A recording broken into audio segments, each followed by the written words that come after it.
ഒരു file paper എടുത്തിട്ട് ഒരു പാവപ്പെട്ട സ്ത്രീ വരുന്നത് കണ്ടപാടെ നമ്മൾ വായിച്ചു നോക്കി, കണ്ണടക്ക് ഇട്ടിട്ട്. ഈ വരുന്ന സ്ത്രീ ഇവരുടെ ഭർത്താവ് ടെറസിന്റെ മേലെ നിന്ന് വീണ് പരിക്ക് പറ്റിയതാണ്. ചികിത്സാ ചെലവിൽ 10 ലക്ഷം ചെലവായി. ഈയിടെ ഫെബ്രുവരി മാസത്തിൽ മരണപ്പെട്ടു. മക്കൾ 3 പേരും മാനസിക രോഗികളാണ്. നിങ്ങൾ കാര്യമായി ഉദാരമായി സംഭാവന ചെയ്യുക. അബൂബക്കർ ഹാജി പ്രസിഡന്റ്, അബ്ദുൽ ഹാജി ജംസിക്.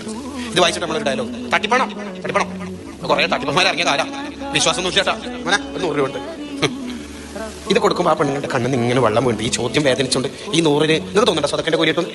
നിങ്ങൾക്കറിയാലോ, ഈ പെണ്ണുങ്ങൾ അടുത്ത വീട്ടിലേക്ക് പോകുമ്പോൾ അപ്പുറത്തെ വീട്ടിലെ സ്ത്രീ പാത്രം ഇങ്ങനെ കഴുകണ്ട. പാര വന്നപ്പോൾ കൊടന് വലൈക്കും സ്ലാം എന്തായാലും എനിക്ക് തോന്നുന്നു ശരിക്കും വായിക്കാനറിയാം. സഹായത്തിന് വന്നേക്കും അല്ലേ? ഒറ്റ മിനിറ്റ്. എന്നിട്ട് ഒരു വീട്ടിൽ ഉള്ളിൽ കയറി ഒരു ഭണ്ടാരി ഇങ്ങനെ പൊളിച്ചിട്ട് 2 ചുളിഞ്ഞ 10 രൂപ നിവർത്തിയിട്ട് അല്ലോ എൻ്റെ വർക്കത്തോടെ എൻ്റെ മക്കൾ നന്ന് ഈ സ്വതക്കൻ്റെ കൂലി കിട്ടോ കിട്ടോ. Let's smile it's charity. ഇതെന്നെ സാധനം ഇസ്ലാം എന്ന് പറഞ്ഞാൽ പാച്ചയായിട്ട് ജീവിക്കണം. നമുക്ക് കഴിയുമെങ്കിൽ എൻ്റെ മക്കളെ ക്യാമ്പസിൽ കൊടികെട്ടലെന്നല്ല വിപ്ലവം. നിങ്ങൾ ക്യാമ്പസിൽ മുസ്ലിമായിട്ട് ജീവിക്കണം.